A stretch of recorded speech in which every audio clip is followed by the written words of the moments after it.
വിനീത്, അതാണ് ഗീതാനന്ദനെതിരായിട്ടുള്ള എല്ലാ കേസുകളിലും അദ്ദേഹത്തെ വെറുതെ വിട്ടിട്ടില്ല. ഗീതാനന്ദന്റെ ഗൂഢാലോചന തെളിയിക്കാൻ സാധിച്ചിട്ടില്ല എന്നുള്ളതാണ്. ഈ 4 പേർ ഒരു കേസിൽ കുറ്റക്കാരാണ്. ഗീതാനന്ദൻ, ബിനു, രമേശൻ, അതുപോലെ മറ്റൊരാൾ. ഇവരൊക്കെ ഈ കുറ്റക്കാരാണ് എന്ന് ഒരു കേസിൽ, അത് ഗൂഢാലോചന കേസിലല്ല, ഗൂഢാലോചന കേസിൽ ഇവരെ വെറുതെ വിടുന്നുണ്ട് എന്നുള്ളതാണ്. ഏതായാലും 35 പ്രതികളെ, ഈ കേസിലുണ്ടായിരുന്ന 35 പ്രതികളെയും വെറുതെ വിടുന്നു. 22 പേർ കുറ്റക്കാരാണ് എന്നാണ് ഇപ്പോൾ കണ്ടെത്തിയിട്ടുള്ളത്. ഗീതാനന്ദനെതിരെ ഗൂഢാലോചന കുറ്റം തെളിയിക്കാൻ സാധിച്ചിട്ടില്ല എന്നുള്ളതാണ് കോടതിയുടെ ഏറ്റവും പ്രധാനപ്പെട്ട ഒരു നിരീക്ഷണമായിട്ടുള്ളത്. ഇതിൽ ഒന്നാമത്തെ പ്രതി കുറ്റക്കാരാണെന്ന് പറയുന്നു. പക്ഷേ ആ പ്രതി ഇപ്പോൾ ജീവിച്ചിരിക്കുന്നില്ല എന്നുള്ളത് കൂടി അതിൽ എടുത്ത് പറയേണ്ട മറ്റൊരു കാര്യമാണ്. ഈ അബ്ദുൾ സലാം എന്ന പോലീസുകാരന് വെട്ടേറ്റ സംഭവത്തിൽ ഗീതാനന്ദൻ ഉൾപ്പെടെ 4 പേർ ഗൂഢാലോചന നടത്തിയതായും കോടതി കണ്ടെത്തുന്നുണ്ട്. കൊലപാതക കേസിൽ മാത്രമാണ് ഇപ്പോൾ കുറ്റവിമുക്തനായി പ്രഖ്യാപിച്ചിട്ടുള്ളത്. ഈ കേസിലെ 3, 5, 11 പ്രതികൾ വിവിധ വകുപ്പുകളിൽ കുറ്റക്കാരാണ് എന്ന് പറയുന്നു.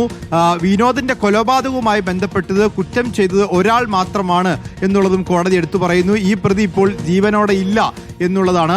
അതോടൊപ്പം തന്നെ ഇതിൽ മറ്റുള്ളവരുടെ കാര്യത്തിൽ, അതായത് ഇപ്പോൾ വെറുതെ വിട്ടവരുടെ കാര്യത്തിൽ സംശയാതീതമായി തെളിയിക്കാൻ പ്രോസിക്യൂഷന് സാധിച്ചിട്ടില്ല എന്നുകൂടി കോടതി പറഞ്ഞു വെക്കുന്നു. ഈ കേസിനകത്ത് വളരെ പ്രധാനപ്പെട്ട ഒരു കേസാണ്. നമുക്കറിയാം, കേരളത്തിന്റെ ചരിത്രത്തിൽ തന്നെ ആദിവാസികൾ വേട്ടയാടപ്പെട്ട ഒരു പ്രധാനപ്പെട്ട സംഭവമാണ്. അതിൽ പല കേസുകൾ ഉണ്ടായിരുന്നു. 23 വർഷങ്ങൾക്ക് ശേഷം ഈ കേസിൽ വിധി വരുന്ന സമയത്ത് നമുക്കറിയാം ഇതിൽ നിരവധി കേസുകൾ റദ്ദ് ചെയ്യപ്പെട്ടിരുന്നു. മുത്തങ്ങ സംഭവവുമായി ബന്ധപ്പെട്ട് 9 കേസുകൾ രജിസ്റ്റർ ചെയ്തിരുന്നു. അതിൽ 6 എണ്ണവും നേരത്തെ പിൻവലിച്ച കേസുകളാണ്. ഇപ്പോൾ വിധി വന്നിരിക്കുന്ന കേസ് എന്ന് പറയുന്നത് ഈ കോൺസ്റ്റബിൾ KV വിനോദിന്റെ കൊലപാതകവുമായി ബന്ധപ്പെട്ട കേസാണ്. അതിൽ 23 വർഷത്തെ വളരെ ദൈർഘ്യമേറിയ വിചാരണക്കൊടുവിലാണ് ഇപ്പോൾ ഈ വിധി വന്നിരിക്കുന്നത്. ആ വിധിയിൽ ആദിവാസി ഗോത്ര മഹാസഭാ നേതാവായിട്ടുള്ള ഗീതാനന്ദനെ ഈ കൊലപാതകവുമായി ബന്ധപ്പെട്ട കേസിൽ അവിടെ അദ്ദേഹത്തെ വെറുതെ വിട്ടിരിക്കുകയാണ്. കൊലപാതക കേസിൽ അദ്ദേഹത്തിന് പങ്കില്ല എന്ന് പറയുന്നു. പക്ഷേ ഗീതാനന്ദനെതിരായിട്ടുള്ള മറ്റ് കേസുകളുണ്ട്, സംഘം ചേരൽ തുടങ്ങിയ കേസുകൾ. ആ കേസുകളിൽ ഗീതാനന്ദന് തെളിവുള്ളതായിട്ടാണ് കോടതി കണ്ടെത്തുന്നത്. അതുപോലെ അബ്ദുൾ സലാം എന്ന് പറയുന്ന പോലീസുകാരന് വെട്ടേറ്റ സംഭവത്തിൽ ഗീതാനന്ദന് പങ്കുള്ളതായി പറയുന്നു.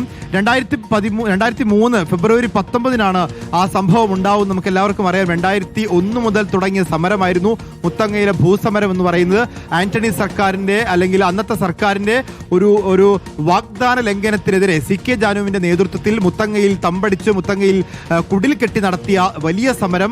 ആ സമരത്തെ ഒഴിപ്പിക്കാൻ വേണ്ടി വനം വകുപ്പും പോലീസും ചേർന്ന് നടത്തിയ വലിയ ഒരു പോലീസ് നടപടി. ആ പോലീസ് നടപടിക്കൊടുവിലാണ് അവിടെ ഒരു ജോഗി എന്ന് പറയുന്ന ആദിവാസി ചെറുപ്പക്കാരൻ മരണപ്പെടുന്ന സംഭവം നമുക്കുണ്ടായി. പക്ഷേ ജോഗിയുടെ മരണവുമായി ബന്ധപ്പെട്ട്, ജോഗിയുടെ കൊലപാതകവുമായി ബന്ധപ്പെട്ട് ആ കേസ് എവിടെ എത്തി, എന്തായി എന്നുള്ളത് പോലും നമുക്ക് അറിയാത്ത ഒരു സാഹചര്യമുണ്ട്. പക്ഷേ ഇതിൽ വിനോദൻ എന്ന് പറയുന്ന ഒരു പോലീസുകാരനെ അവിടെ തടവിൽ വയ്ക്കുകയായിരുന്നു എന്നുള്ളതാണ് അന്വേഷണ സംഘത്തിന്റെ കണ്ടെത്തൽ. ഈ സമരക്കാർ വിനോദനെയും അതുപോലെ തന്നെ ഒരു വനം വകുപ്പ് ഉദ്യോഗസ്ഥനെയും തടവിൽ വെച്ചു എന്നുള്ളതായിരുന്നു അന്ന് കണ്ടെത്തിയിരുന്നത്. ആ തടവിൽ പാർപ്പിച്ച സമയത്ത് വെടിവെപ്പുണ്ടായ ഘട്ടത്തിൽ വിനോദനെ മൂർച്ചയേറിയ ആയുധം ഉപയോഗിച്ച് കൊലപ്പെടുത്തി എന്നുള്ളതും കണ്ടെത്തിയിരുന്നു. പക്ഷേ ഇപ്പോൾ ആ കൊലപാതക കേസുമായി ബന്ധപ്പെട്ട് അതിൽ നിരവധി പ്രതികളെ 35ഓളം പ്രതികളെ വെറുതെ വിടുന്നു. 22 പേർ മാത്രമാണ് കുറ്റക്കാരായിട്ടുള്ളത്. അതിൽ തന്നെ നേരിട്ട് കുറ്റകൃത്യം നടത്തിയതുമായി ബന്ധപ്പെട്ട് മുഴുവൻ പേരെയും സംശയാതീതമായി തെളിയിക്കാൻ സാധിച്ചിട്ടില്ല എന്നുള്ളതാണ് ഇപ്പോൾ കോടതിയുടെ ഉത്തരവ് വന്നിരിക്കുന്നത്. ഏതായാലും ഈ കേസുമായി ബന്ധപ്പെട്ട് ഗീതാനന്ദൻ ആയിരുന്നു ഏറ്റവും പ്രമുഖനായിട്ടുള്ള ഒരു പ്രതി എന്ന് പറയുന്നത്. കാരണം ഗീതാനന്ദനായിരുന്നു ഈ സമരത്തെ മുൻനിരയിൽ നിന്ന് നയിച്ചിട്ടുണ്ടായിരുന്നത്. CK ജാനുവും ഗീതാനന്ദനുമായിരുന്നു ഈ സമരത്തെ നയിച്ചിട്ടുണ്ടായിരുന്നത്. അതിലെ നയിച്ച വ്യക്തികളിൽ ഈ കൊലപാതകവുമായി ബന്ധപ്പെട്ട്, വിനോദന്റെ കൊലപാതകവുമായി ബന്ധപ്പെട്ട് CK ജാനുവിനെ പ്രതിയേർത്തിരുന്നില്ല, ഗീതാനന്ദനായിരുന്നു പ്രതിയേർത്തിരുന്നത്. ഗൂഢാലോചന കുറ്റം ഗീതാനന്ദനെ ചുമത്തിയിരുന്നു. ആ ഗൂഢാലോചന കേസ് നിലനിൽക്കില്ല എന്നുള്ളതാണ് ഇപ്പോൾ കോടതി അസന്നിഗ്ധമായി പ്രഖ്യാപിച്ചിട്ടുള്ളത്. ശരി,